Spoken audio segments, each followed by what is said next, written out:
Hello students, तो आज मैं आपको कुछ सिलेबस स्ट्रैटेजीज बताऊंगी जिसकी हेल्प से आप अपनी क्लास में ला सकते हैं 90% मार्क्स। तो चलिए स्टार्ट करते हैं। तो पहला पॉइंट है कि आपके पास अपना सिलेबस प्रिंट आउट या कॉपी के स्टार्टिंग पेज पर आपका सिलेबस चैप्टर वाइज ज़रूर लिखा हो। इससे क्या होता है कि आपका सिलेबस आपके दिमाग में चलता रहता है और आपको हेल्प मिलती है कौन सा चैप्टर हो गया, कौन सा रह गया, किस चैप्टर को कितना टाइम देता है, ये सभी। नेक्स्ट है cover easy chapter first during holidays. Means आपको जो इजी चैप्टर हैं वो एनसीईआरटी से पढ़कर या नोट्स से पढ़कर आपको वो कंप्लीट कर लेने हैं ताकि लास्ट में आके आपको ज़्यादा बर्डन ना पड़े। नेक्स्ट है text book one time reading ज़रूर होनी चाहिए। जो आपकी एनसीईआरटी है, मान लीजिए आपने कहीं से कोई चैप्टर पढ़ा है तो आप उसको अपनी एनसीईआरटी से लाइन बाय लाइन एक बार ज़रूर पढ़ लें। इससे क्या होता है, कोई भी कंसेप्ट, कोई भी पॉइंट छूटेगा नहीं और आप डीपली पढ़ लेंगे, जिससे आप 1 मार्क्स क्वेश्चन भी ईजिली कवर कर लेंगे। नेक्स्ट, आपके पास हैंड राइटिंग नोट्स ज़रूर होने चाहिए। अपनी लिखे हुए नोट्स का ये फ़ायदा होता है कि आपको चीज़ें ज़्यादा समझ में आती हैं और वो ज़्यादा जल्दी याद भी हो जाती हैं। तो नेक्स्ट पॉइंट है NCERT questions with answer in written. आपके पास एनसीईआरटी क्वेश्चंस विद आंसर अपनी किसी कॉपी में लिखे होने चाहिए, क्योंकि हमारे सीबीएसई बोर्ड में और बहुत सारे बोर्ड में एनसीईआरटी से बिल्कुल ऐसे के ऐसे ही क्वेश्चन रखे हुए मिल जाते हैं। तो कोई भी क्वेश्चन एनसीईआरटी से छूटना नहीं चाहिए और लिखे होने चाहिए।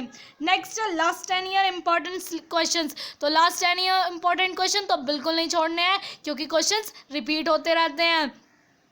नेक्स्ट है 1 मार्क्स क्वेश्चन प्रैक्टिस। तो आपको हर चैप्टर की 1 मार्क्स क्वेश्चन प्रैक्टिस तो ज़रूर करनी है, क्योंकि ये बहुत स्कोरिंग होते हैं और कंसेप्ट बेस्ड होते हैं। नेक्स्ट, आपको 1 डे फिक्स करना है फॉर योर रिवीजन।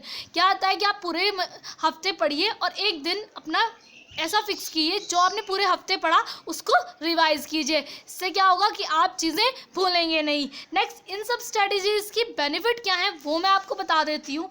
फर्स्ट है रिवीजन मैनी टाइम। देखिए, आप जब एक बार चीज़ें टेक्स्ट बुक से पढ़ लेंगे, फिर आप हैंड रिटन नोट्स भी बना लेंगे, फिर आप एनसीईआरटी क्वेश्चंस विद आंसर भी कर लेंगे, फिर लास्ट 10 ईयर भी कर लेंगे और 1 मार्क्स क्वेश्चन भी कर लेंगे और फिर 1 डे रिविज़न भी कर लेंगे। तो आपका देखिए कितनी बार एक चैप्टर रिवाइज हो गया है, तो बहुत फ़ायदा है इसका। Next, confidence buildup. कॉन्फिडेंस बहुत ज़रूरी है। एक इंसान की लाइफ में सक्सेस होने के लिए उसका कॉन्फिडेंस एक इम्पॉर्टेंट रोल प्ले करता है। आपका कॉन्फिडेंस आपके गोल को अचीव करने में बहुत हेल्प करता है। इसलिए जब आप इतनी चीज़ें पढ़ लेंगे तो आपके अंदर एक कॉन्फिडेंस आ जाएगा जो आपको एग्जाम में 90% ज़रूर दिलाएगा।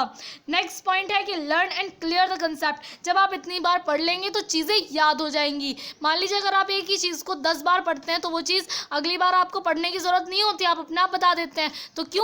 क्योंकि आपने वो चीज़ बार बार पढ़ी है। तो वैसे ही जब आप चीज़ें बार बार पढ़ेंगे तो वो आसानी से याद हो जाएंगी और कंसेप्ट भी क्लियर हो जाएगा। नेक्स्ट है able to make short notes. देखिए, जब आप ये सब चीज़ें पढ़ लेंगे तो आप खुद को सामर्थ्य पाएंगे कि आप शॉर्ट नोट्स बना सकते हैं। जब आप शॉर्ट नोट्स बना लेंगे तो उनका बहुत बेनिफिट होता है, क्योंकि वो आपको थोड़े टाइम में ज़्यादा रिवाइज करा देते हैं और एग्ज़ाम टाइम में जब समय कम होता है तो आप पूरा का पूरा सिलेबस याद कर सकते हैं और खुद की लिखी हैंड राइटिंग में चीज़ें जल्दी समझ में आती हैं। Next, try to write short words.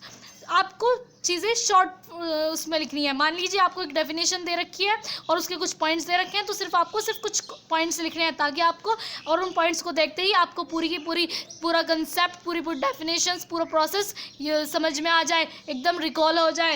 And complete the chapters in 1 shot. आप 1 शॉट में पूरा चैप्टर कंप्लीट करने की कोशिश करें ताकि आपको एक चैप्टर से रिलेटेड सारी चीज़ें याद रहें। और आप मेरे चैनल को सब्सक्राइब कर सकते हैं। मैं आप 1 शॉट रिवीजन की वीडियोस लाने ही वाली हूँ। सो अगर आपको ये वीडियो अच्छा लगे तो प्लीज़ लाइक करें, शेयर करें and subscribe my channel. Thank you.